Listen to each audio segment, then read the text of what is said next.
Hello friends, आप सभी का आपका अपने चैनल G10 क्लासेस में हार्दिक स्वागत है।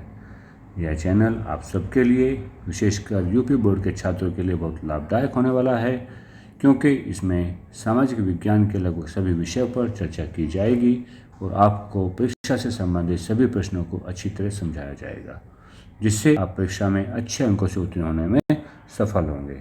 आपको वीडियो पसंद आए तो इसे लाइक और शेयर करना ना भूलें और चैनल को सब्सक्राइब कर दें, जिससे आपको हर वीडियो का नोटिफिकेशन मिलता रहे। और अपना सुझाव कमेंट बॉक्स में अवश्य दें, जिससे मेरे लिए लाभदायक होगा कि मैं आपकी वीडियो में और भी प्रोग्रेस कर सकूं। आइए अब आपकी आज की क्लास आरंभ करते हैं। आज का हमारा टॉपिक है कक्षा 9 के इतिहास विषय के उपयोगी बहुविकल्पीय प्रश्न, जो आपकी परीक्षा में अत्यंत महत्वपूर्ण साबित होंगे। आइए शुरू करते हैं। प्रथम प्रश्न, क्रांति के समय फ्रांस का शासक कौन था? तो क्रांति के समय फ्रांस का शासक था लुई 16वां। अगला प्रश्न है, लुई 16वां फ्रांस की राजगद्दी पर किस वर्ष बैठा था? लुई 16वां फ्रांस की राजगद्दी पर 1774 ईस्वी में बैठा था। अगला प्रश्न है, फ्रांस की क्रांति कब प्रारंभ हुई थी? फ्रांस की क्रांति 14 जुलाई सन 1789 में शुरू हुई थी। अगला प्रश्न है, मैरी एंटोइनेट कौन थी?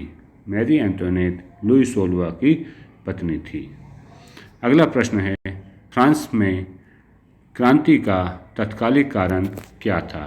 तो फ्रांस की क्रांति का तत्कालिक कारण एसेस जनरल का अधिवेशन था, जब लुई 16 को जनता पर करों का बोझ अत्यधिक डालना था। फ्रांस की प्राचीन संसद का नाम क्या है? फ्रांस की प्राचीन संसद का नाम एसेस जनरल था। अगला प्रश्न है, बास्तिल का पतन कब हुआ था? बास्तिल का पतन 14 जुलाई 1789 को हुआ था। अगला प्रश्न है, राजतंत्र का अंत करके फ्रांस को गणतंत्र कब घोषित किया गया था? राजतंत्र का अंत करके फ्रांस को गणतंत्र घोषित किया गया था 21 सितंबर 1792 ईस्वी को। बच्चों ध्यान रखेंगे, 21 सितंबर 1792 ईस्वी को राजतंत्र का अंत करके फ्रांस को गणतंत्र घोषित किया गया था। अगला प्रश्न है, रूसो कौन था? रूसो एक दार्शनिक था। रूसो कौन था? रूसो एक दार्शनिक था। अगला प्रश्न है, फ्रांस में आतंक के शासन का संस्थापक कौन था? फ्रांस में आतंक के शासन का संस्थापक मिराबो था, लेकिन आतंक का चरम काल रोबेस्पियर के शासनकाल में था। मिराबो संस्थापक इसलिए था क्योंकि मिराबो ही थर्ड एसेस का संस्थापक था। मिराबो कौन था? मिराबो थर्ड एसेस का संस्थापक था जब फ्रांस में क्रांति हुई थी। थर्ड एसेस का नेतृत्व मिराबो और ओब्सिये ने किया था और इन्होंने 6 मई 1789 को इस क्रांति की घोषणा की थी। कब की थी? 6 मई 1789 को। इसलिए फ्रांस में आतंक का संस्थापक मिराबो को माना जाता है। फ्रांस की महिलाओं को मताधिकार किस वर्ष प्राप्त हुआ था? फ्रांस की महिलाओं को मताधिकार 1946 में प्राप्त हुआ था, काफ़ी आंदोलन करने के बाद। महान दार्शनिक वॉल्टेयर ने किस देश की क्रांति को प्रभावित किया था? तो महान दार्शनिक वॉल्टेयर ने, सही आंसर होगा फ्रांस की क्रांति को प्रभावित किया था। नेपोलियन की वाटरलू युद्ध में पराजय हुई थी 18 जून 1815 ईस्वी को। द स्पिरिट ऑफ लॉज किसकी रचना है?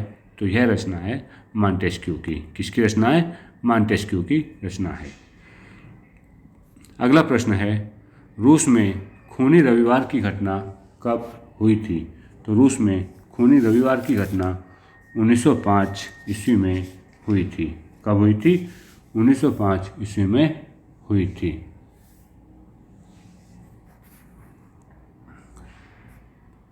कब हुई थी? 1905 में हुई थी। रूस में क्रांति किस सन में हुई थी? तो रूस में जो क्रांति हुई थी वह 1917 में हुई थी। रूस में क्रांति कब हुई थी? रूस में क्रांति 1917 में हुई थी। अगला प्रश्न है, अक्टूबर की क्रांति कब प्रारंभ हुई थी। अक्टूबर की क्रांति 7 नवंबर 1917 को प्रारंभ हुई थी। अक्टूबर की क्रांति कब हुई थी? 7 नवंबर 1917 को। यह ग्रेगोरियन कैलेंडर के अनुसार थी। क्रांति के समय रूस का सम्राट कौन था? क्रांति के समय रूस का सम्राट जार निकोलस द्वितीय था। कौन था? जार निकोलस द्वितीय था। अगला प्रश्न है, रूस की क्रांति का प्रमुख नेता कौन था? तो रूस की क्रांति का प्रमुख नेता लेनिन था। कौन था? रूस की क्रांति का प्रमुख नेता लेनिन था। जार साम्राज्य का पतन कब था?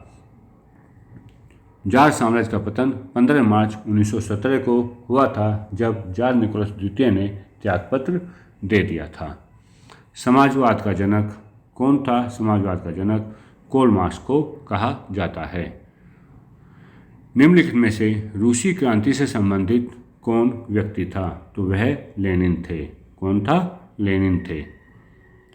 रॉबर्ट ओवन कौन थे? रॉबर्ट ओवन एक अंग्रेजी निर्माता थे। रॉबर्ट ओवन कौन थे? रॉबर्ट ओवन एक अंग्रेज निर्माता थे, जिन्होंने नया समन्वय नाम से एक नए समुदाय की रचना का प्रयास किया था। गिसेपे मैजिनी कौन थे? गिसेपे मैजिनी एक इटली यानी कि इतावली राष्ट्रवादी थे, जो इटली की एकता के लिए संघर्षशील थे। कौन थे? इटली के राष्ट्रवादी। जदीदीवादी कौन थे? जदीदीवादी रूसी साम्राज्य में मुस्लिम सुधारकों को कहा जाता है। ग्रीन्स किन्हें कहा जाता है? ग्रीन्स समाजवादी क्रांतिकारियों को ग्रीन्स कहा जाता है। समाजवादी क्रांतिकारियों को ग्रीन्स कहा जाता है। लेनिन के बाद किसने शासन किया? लेनिन के बाद स्टालिन ने शासन किया। लेनिन के बाद किसने शासन किया? स्टालिन ने किया। रूस में कुलक किसे कहा जाता है? रूस में कुलक अमीर किसानों को कहा जाता है। किसे कहा जाता है? वे किसान जिनके पास धन होता है, अमीर किसानों को कुलक कहा जाता है। रेड के नाम से बाल सेविकों को जाना जाता है। रेड के नाम से बाल सेविकों को जाना जाता है। अगला प्रश्न है, औपनिवेशिक सरकार का मुख्य स्रोत क्या था? औपनिवेशिक सरकार का मुख्य स्रोत आयकर होता है। औपनिवेशिक सरकार का मुख्य स्रोत क्या था? आयकर था। औपनिवेशिक सरकार आपराधिक जनजाति अधिनियम कब लेकर आई? तो वह 1871 में लेकर आई थी। महाराष्ट्र की प्रमुख चरवाहा जाति धंगर थी। कौन सी थी? धंगर थी। महाराष्ट्र के धंगर समुदाय के बारे में कौन सा कथन सही नहीं है? इसे ध्यान से पढ़ते हैं। महाराष्ट्र के धंगर समुदाय के बारे में कौन सा कथन सही नहीं है? अधिकतर धंगर गडरिये और चरवाहे थे, यह भी सही है। कुछ धंगर कंबल और चादरें बनाते थे, यह भी सही है। और कुछ धंगर भैंसे पालते थे, यह भी सही है। वे गेहूं और चावल की खेती करते थे, यह गलत है। तो ऑप्शन डी घ सही होगा। धंगर चलवासियों को कोंकण के किसान जो अनाज देते थे वह चावल क्या था? वह क्या था? चावल था। तो इसलिए धंगर चावल को उपजाऊ चावल को नहीं बोते थे, चावल की खेती वो लोग नहीं करते थे। गुज्जर बकरवालों का व्यवसाय गाय भैंसे पालना था। जो गुज्जर बकरवाल होते थे उनका व्यवसाय क्या था? गाय भैंस पालना था। गढ़वाल और कुमाऊं के गुज्जर पशुपालक गर्मियों में शुष्क वनों के क्षेत्र में आ जाते थे। इन वनों को भाबर कहते थे। इन वनों को क्या कहते थे? भाबर कहते थे। उच्च पर्वतों पर स्थित विशाल चरागाहों को क्या कहते हैं? उच्च पर्वतों पर स्थित विशाल चरागाहों को बुग्याल कहा जाता है। और चरवाहा कबीला कौन सा है? भोटिया, शेरपा, किन्नौरी, ये सभी चरवाहे कबीले हैं। अफ्रीका का सबसे पुराना चरवाहा कबीला कौन सा है? तो यह है मसाई।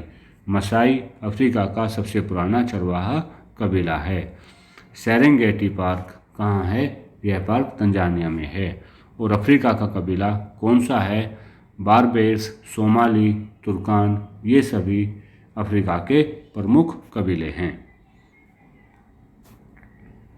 उम्मीद है आपको यह वीडियो और यह प्रश्न पसंद आए होंगे, इसलिए वीडियो को लाइक व शेयर करना ना भूलें और चैनल को सब्सक्राइब कर दें। Thanks for watching.